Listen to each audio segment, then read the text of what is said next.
बिस्मिल्लाहिर्रहमानिर्रहीम। अस्सलाम वालेकुम स्टूडेंट्स, प्यारे बच्चों। आज हम क्लास 9th का जो हमने चैप्टर नंबर 7 पढ़ा है, आज हम उसका लेक्चर नंबर 2 पढ़ेंगे। पहले लेक्चर में मैंने आपको 4 शार्ट आंसर पढ़ाए हैं, वो अगर आपको कंपोज फॉर्म में नहीं मिले तो इंशाल्लाह आज मिल जाएंगे। साथ इसको भी हम कंपोज फॉर्म में सेंड करेंगे ताकि आपको रजिस्टर में लिखने में प्रॉब्लम ना हो। और मकसद सिर्फ रजिस्टर लिखना नहीं है, मकसद है पढ़ाने का एक ही, वो ये कि आप जब आएँ हमारे पास तो जो पढ़ाया वो याद हो आपको, तब फिर है कि हमारी मेहनत जो है ना वो कारगर साबित होगी, उसका फ़ायदा होगा। अगर आपने टाइम पास करके आना है तो फिर हमारी मेहनत जो है वो ज़ाया होगी और वो सही नहीं है। पहला सवाल है कि how ATP is converted to ADP and AMP, कि ATP जो है वो कैसे जो है वो ADP और AMP। पहले मैं बता दूं कि ATP क्या होता है, ADP क्या होता है और AMP क्या होता है। ATP का होता है एडिनोसिन ट्राईफास्फेट। ट्राईफास्फेट इसलिए कि इसमें 3 फास्फेट लगे होते हैं, तो मोनो, डाई और ट्राई। मोनो 1 को, डाई 2 को, ट्राई 3 को, तो ये है ट्राईफास्फेट, 3 फास्फेट का ग्रुप। अब जब एक फास्फेट टूट जाता है पानी की मौजूदगी में और ऑक्सीजन की मौजूदगी में हमारे जिस्म में, तो वो बन जाता है ADP और साथ एनर्जी 7.3 किलो कैलोरीज एनर्जी पर मोल निकलती है। ये वो एनर्जी है जो हमारे जिस्म में पोटेंशियल एनर्जी, PI से मुराद पोटेंशियल एनर्जी की सूरत में निकलती है। ये एनर्जी स्टोर हो जाती है, जब हम उसको यूज़ करते हैं वो काइनेटिक एनर्जी में तब्दील हो जाती है। तो इस तरह ATP जो है ADP में चेंज हो जाता है। वो ऐसे कि ATP पानी की मौजूदगी में टूटता है और ये ऑक्सीजन ऐसे ब्रेक हो जाती है और ये जो है ना ये टूट जाता है और ये रह जाता है ADP, एडिनोसिन डाईफास्फेट। अगला फिर रिएक्शन होता है। फ़र्ज़ करें आगे फिर हमें एनर्जी की ज़रूरत पड़ी, हमने फिर एक मालिक्यूल तोड़ा, उसके तोड़ने के बाद फिर 7.3 किलो कैलोरीज एनर्जी पर मोल निकली और ये हमारे पास टूट गया। अब फास्फेट रह गया एक, इसे कहते हैं AMP, एडिनोसिन मोनोफास्फेट। अब जब हम खाना खाएंगे तो दोबारा फिर एनर्जी स्टोर होगी, तो इसके साथ फिर दोबारा वहीं ATP के फास्फेट के मालिक्यूल से लग जाएंगे और वो ATP की सूरत में एनर्जी स्टोर करते जाएंगे, ज़ख़ीरा कर लेंगे। What is photosynthesis? Right it's equation. Photosynthesis क्या है? पौधों का कार्बन डाइऑक्साइड और पानी की मौजूदगी में, कार्बन डाइऑक्साइड पौधों का पानी और कार्बन डाइऑक्साइड की मौजूदगी में सूरज की रोशनी और क्लोरोफिल के साथ मिलके रिएक्शन करने के बाद ग्लूकोज बनाने के अमल को फोटोसिंथेसिस कहते हैं। यानी वो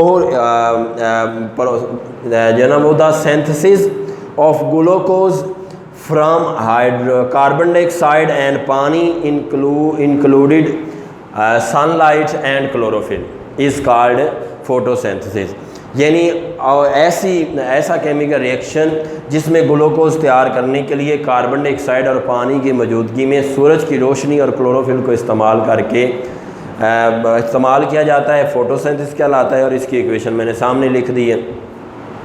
कार्बन डाइऑक्साइड और पानी मिलता है, साथ सूरज की रोशनी और क्लोरोफिल मिलता है, तो ये C6H12O6 ये ग्लूकोज बना देते हैं। साथ ऑक्सीजन बाई प्रोडक्ट है और पानी भी बाई प्रोडक्ट है। अब इसको हमने बराबर करना है। सबसे पहले हम H12 को हमने बराबर किया, क्योंकि बड़ा ये है तो हमने H12 जो है ना वो इसके साथ लगा दी। अब उसके साथ 12 इसलिए लगाया कि वो तो 12 to the 24 हो गए। अब 24 हो गए, लेकिन ऑक्सीजन यहाँ पे कितने हो गए? 12 और 6 इसके साथ ये 24 हो गए ऑक्सीजन। तो वहीं काम हम इधर करेंगे, 6 to the 12 और 6 ये 18 और 6 ये 24। तो हमने ऑक्सीजन को बराबर कर दिया तो बाकी एटम खुद ही बराबर हो गए। कार्बन डाइऑक्साइड, कार्बन इधर 6 है तो इधर भी 6 हो गए। हाइड्रोजन इधर 24 है तो इधर भी 24 हो गए। 12 और 12 24।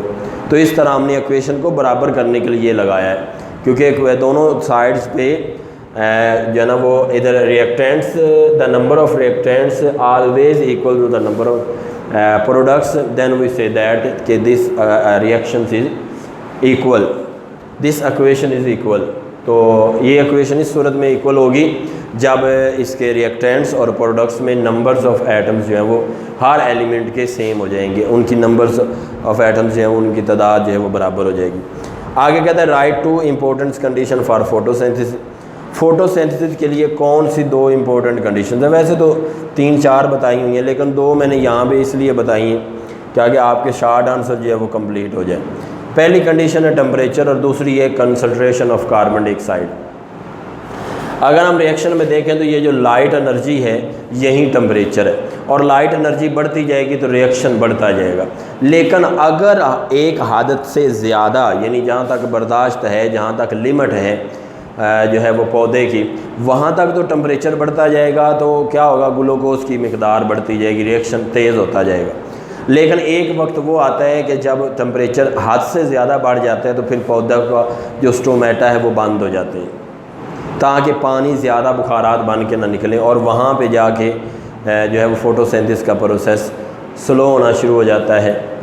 इसी तरह कंसंट्रेशन ऑफ कार्बन डाइऑक्साइड है, कार्बन डाइऑक्साइड की मिकदार बढ़ती जाएगी तो फोटोसिंथेसिस का रिएक्शन बढ़ता जाएगा। तो ये है write two importance condition for photosynthesis के कंसंट्रेशन ऑफ लाइट और कार्बन। वैसे आप पानी भी है कि पानी की मिकदार भी बढ़ेगी तो इसमें भी फ़ायदा होगा, पौधे की फोटोसिंथेसिस में फ़ायदा होगा।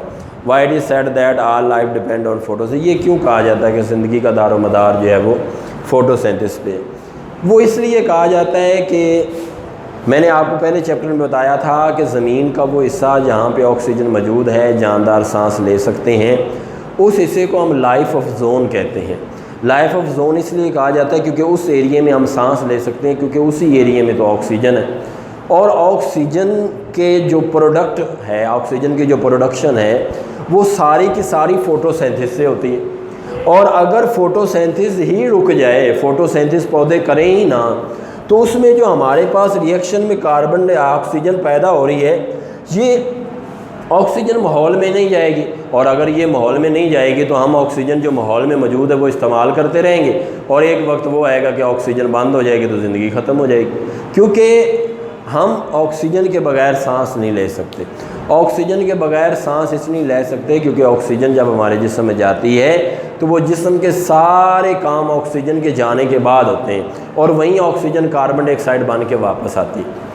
तो हम हकीकत में ऑक्सीजन अंदर ले जा के इस्तेमाल कर रहे होते हैं और कार्बन डाइऑक्साइड, और यही हमारी ज़िंदगी का जो है ना वो दारोमदार इसी चीज़ पे। और अगर ऑक्सीजन ही ख़त्म हो जाएगी तो फिर आप खुद अंदाज़ा लगा लें कि इसलिए कहा जा सकता है कि आल लाइफ डिपेंड ऑन फोटोसिंथेसिस। ज़िंदगी का दारोमदार जो है फोटोसिंथेसिस पे, क्योंकि हकीकत में लफ्ज़ यहाँ पे फोटोसिंथेसिस नहीं बल्कि ऑक्सीजन है, क्योंकि फोटोसिंथेसिस है तो ऑक्सीजन है, और ऑक्सीजन है तो फिर आगे काम चलेंगे। और इसके अलावा फोटोसिंथेसिस ग्लूकोज पैदा करती है, और जितनी भी हम ग्लूकोज, अब देखो गाय भैंस बकरी वगैरह उन्होंने घास वगैरह खाना है, और घास वगैरह बनता ही पौधों से, और उनके अंदर ग्लूकोज होती है, फिर वो खाते हैं, वो हम उनका गोश्त खाते हैं। इसी तरह ये काम चलता रहता है। और अगर फोटोसिंथेसिस ना होगी तो सबसे पहले तो हमें सामना करना पड़ेगा ऑक्सीजन का, उसके अलावा हमारी ग्लूकोज भी ख़त्म होना शुरू हो जाएगी। तो ये था हमारा आज का लेक्चर। एक नए लेक्चर में बेटा फिर दोबारा मिलेंगे। हर हाल में कोशिश करें कि हाँ अपने काम को साथ साथ याद करें। इसके अलावा बेटा जो है ना वो कोई चारा नहीं है। हम नहीं, मतलब स्कूल्स वगैरह आपको पता है बंद है, ऑनलाइन लेक्चर देने का मकसद एक ही है कि आप लोग याद करें। अगर आप लोग याद नहीं करेंगे तो हमारा पढ़ाने का मकसद जो है वो फौत हो जाएगा, उसका वो मकसद ही पूरा नहीं होगा।